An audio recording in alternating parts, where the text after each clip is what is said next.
मकर संक्रांति भारत का प्रमुख पर्व है। मकर संक्रांति पूरे भारत और नेपाल में किसी न किसी रूप में मनाया जाता है। पूष मास में जब सूर्य मकर राशि में आता है तभी इस पर्व को मनाया जाता है। वर्तमान शताब्दी में यह त्योहार जनवरी माह के 14वें या 15वें दिन ही पड़ता है। इस दिन सूर्य धनु राशि को छोड़कर मकर राशि में प्रवेश करता है। तमिलनाडु में इसे पोंगल नामक उत्सव के रूप में मनाते हैं, जबकि कर्नाटका, केरला तथा आंध्र प्रदेश में इसे केवल संक्रांति ही कहते हैं। मकर संक्रांति पर्व को कहीं कहीं उत्तरायण भी कहते हैं। 14 जनवरी के बाद से सूर्य उत्तर दिशा की ओर अग्रसर होता है, इसीलिए उत्तरायण सूर्य उत्तर की ओर भी कहते हैं। ऐसा इसलिए होता है कि पृथ्वी का झुकाव हर 6 माह तक निरंतर उत्तर और 6 माह दक्षिण की ओर बदलता रहता है और ये हिंदू धर्म में है इस दिन ही होती है। सूर्य देवता से जुड़े कई प्रमुख त्योहारों को मनाने की परंपरा है। उन्हीं में से एक है मकर संक्रांति। शीत ऋतु की पौष मास में जब भगवान भास्कर उत्तरायण होकर मकर राशि में प्रवेश करते हैं तो सूर्य की इस संक्रांति को मकर संक्रांति के रूप में देश भर में मनाया जाता है। वैसे तो मकर संक्रांति हर साल 14 जनवरी को मनाई जाती है, लेकिन पिछले कई सालों से गणनाओं में आए कुछ परिवर्तन के कारण इसे 15 जनवरी को भी मनाया जाने लगा है। इस साल भी मकर संक्रांति 15 जनवरी को मनाई जा रही है।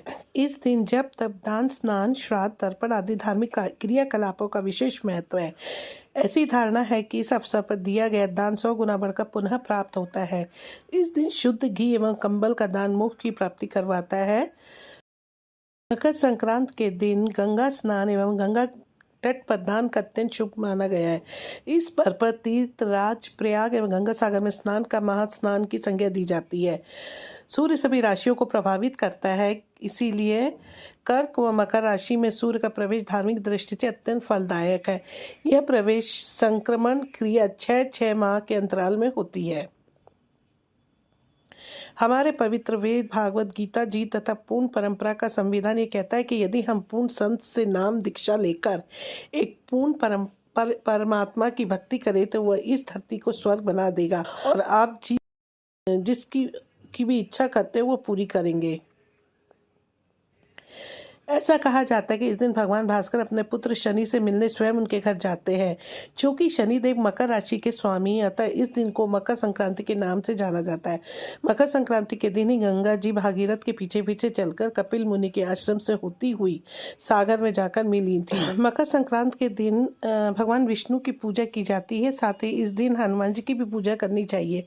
मकर संक्रांति के दिन गाय को हरी सब्जियां खिलाना अच्छा माना जाता है, इससे बुद्ध मजबूत होता है। इस दिन खिचड़ी का प्रसाद बांटा भी जाता है और सूखी खिचड़ी सामग्री का दान भी किया जाता है। मकर संक्रांति का ये शुभ मुहूर्त जो होगा दोस्तों, वो ब्रह्म मुहूर्त जो है 5:27 AM से 6:21 AM तक है। प्रातः और संध्या 5:54 AM से 7:15 AM तक है। अभिजीत मुहूर्त जो रहेगा वो 12:09 PM से 12:52 PM तक है। विजय मुहूर्त जो होगा वो 2:16 PM से 2:58 PM तक है और गोधूली मुहूर्त जो हम देखेंगे तो वो 5:43 से 6:10 तक है। शाम के समय जो मुहूर्त है वो 5:46 PM से 7:07 PM तक है और अमृत काल जो अगर हम देखते हैं तो ये 12:32 PM से 2:22 PM तक है। मकर संक्रांति के दिन दोस्तों तिल और गुड़ और रेवड़ी का दान करना भी अति शुभ माना जाता है और ऐसा कहा जाता है कि इस दिन गुड़ और तिल का दान करने से हमारे गुरु ग्रह शनि ग्रह जो कुंडली में वो मजबूत होते हैं।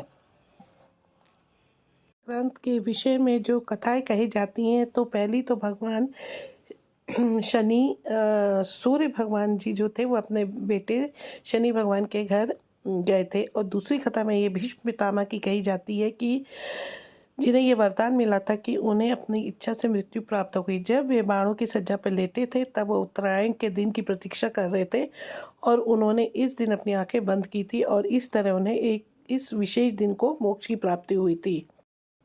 अब दोस्तों मैं ये बताऊंगी कि इसका जो पूजा विधि किस तरह से, तो जो लोग इस दिन विशेष दिन को मनाते हैं वो अपने घरों में मकर संक्रांति की पूजा करते हैं और वो इस तरह से करते हैं कि सबसे पहला सुबह उठ जाइए और अपने दैनिक क्रियाओं से आप पूरी करने के बाद में सबसे पहले अपने पुण्यकाल मुहूर्त और महापुण्यकाल मुहूर्त निकाला जाता है और अपनी पूजा करने के स्थान को साफ और शुद्ध कर ले। पूजा भगवान सूर्य के लिए उन्हें ही समर्पित करते हैं। इसके बाद एक थाली लीजिए, उसमें 4 काली और 4 सफ़ेद तिल्ली के लड्डू रख सकते हैं। आप कच्ची तिल्ली भी रख सकते हैं और साथ ही कुछ पैसे थाली में रखें। इसके बाद अगली सामग्री आपको चावल का आटा, हल्दी, सुपारी, पान के पत्ते शुद्ध करके रखने हैं और फूल, अगरबत्ती, और इसके बाद भगवान का प्रसाद भी इसी में रख लीजिए। काली तिल्ली और सफ़ेद तिल्ली के लड्डू और गजक भी रख सकते हैं आप। कुछ पैसे और मिठाई रख के भगवान को चढ़ाया जाता है। ये प्रसाद भगवान सूर्य को चढ़ाने के बाद उनकी आरती की जाती है। पूजा के दौरान महिलाएं अपने सिर को ढक के रखें। इसके बाद ओम सूर्य सूर्याय नमः या फिर सूर्य मंत्र जो ओम हरि हीम होम स सूर्याय नमः का 21 से 108 बार उच्चारण किया जाता है। कुछ भक्त जो होते हैं इस दिन पूजा के दौरान 12 मुखी रुद्राक्ष भी अभिमंत्रित करके पहनते हैं। ये पहनना शुरू करते हैं। इस दिन रूबी जेमस्टोन भी पहना जा सकता है। इस अवधि में जो पूजा की जाती है तो इससे आपके सभी कार्यों में सफलता मिलती है। समाज में धर्म और आध्यात्मिकता को फैलाने का ये धार्मिक समय होता है। इस आध्यात्मिक भावना शरीर को बढ़ाती है और उसे शुद्ध करती है। इसके साथ ही साथ हमें क्या करना चाहिए इस दिन, आप जो होता है वो तिल्ली की या पीली चावल और उसमें पीली खिचड़ी मूंग की दाल मिला के सूर्य भगवान को खिचड़ी बना के भोग लगाना चाहिए। और यही प्रसाद खिचड़ी का आप पका हुआ भी दान कर सकते हैं गरीबों को, या फिर आप इसको कच्चा भी दान कर सकते हैं। कि इसके साथ ही थाली में आपको काले तिल भी रखने चाहिए और सफ़ेद तिल भी रख सकते हैं। कंबल, गेहूँ, गुड़, घी, तेल, चना की दाल। चूँकि ये जो पूजा होती है ये सूर्य भगवान की भी होती है और इसमें विष्णु भगवान जी की पूजा की जाती है, तो आप ये सभी दान कर सकते हैं। कई जगहों पर पतंग भी उड़ाई जाती है। साथ ही इस दिन जो होता है कि पतंग उड़ाते समय बहुत ही कॉशियस होकर उड़ानी चाहिए ताकि कुछ अनहोनी ना हो सके।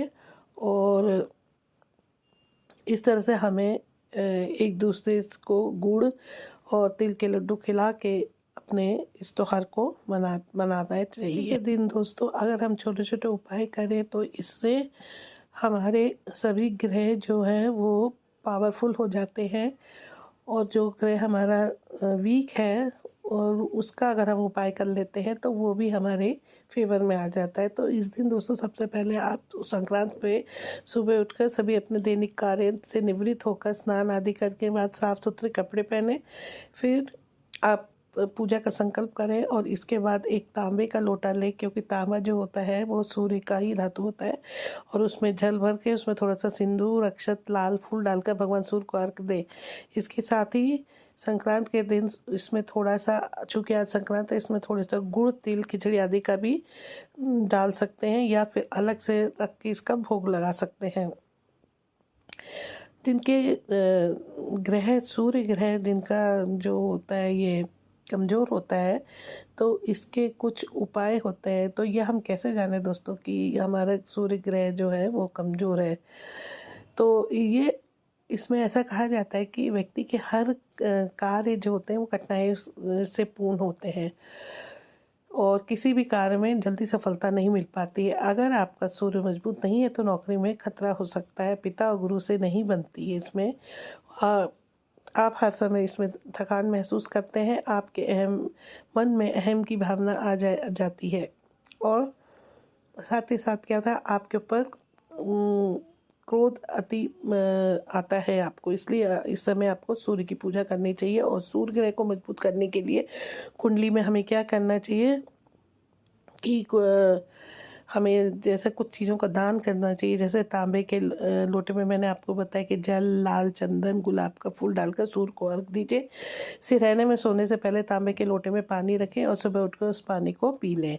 फिर आपको राइट हैंड में आपको एक कड़ा पहनना है वो तांबे का, जिससे आपकी सूर्य जो कुंडली में कमज़ोर होगा वो मजबूत हो जाएगा। हर रोज़ सुबह उठ के आपको भगवान की सूर्य देवता की पूजा करनी है। आप उनको ओम सूर्याय नमः या ओम ग्रीन गृणाय नमः ऐसे कह के उनको जल अर्पित करना है। और इनको मजबूत करने के लिए आपको ओम गृणी सूर्य आदि व्योम शत्रु नाशाय ओम हीम हीम सूर्याय नमः का जप कर सकते हैं आप।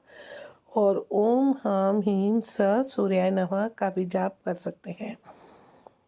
मकर संक्रांति के दिन सूर्य शनिदेव की राशि जो कि मकर में प्रवेश करती है, तो इस दिन सूर्यदेव के साथ शनिदेव की भी पूजा करना अच्छा माना जाता है। और इस दिन सुबह उठकर सभी कामों से निवृत्त होने के बाद में आपको क्या करना है कि भगवान सूर्य को गुड़ तिल खिचड़ी आदि का भोग लगाएं और विधिवत आरती करें और उनसे प्रार्थना करें कि हमारा जो आने वाला जो जीवन है और हमारे परिवार पे आप अपनी कृपा दृष्टि बनाए रखें। और हमसे जाने अनजाने जो भी गलती हुई है उसकी माफ़ी मांग लें और उनसे कहिए कि हम अब आपका पूजा कर रहे हैं और आप हम पे और हमारे परिवार पे प्रसन्न होइए।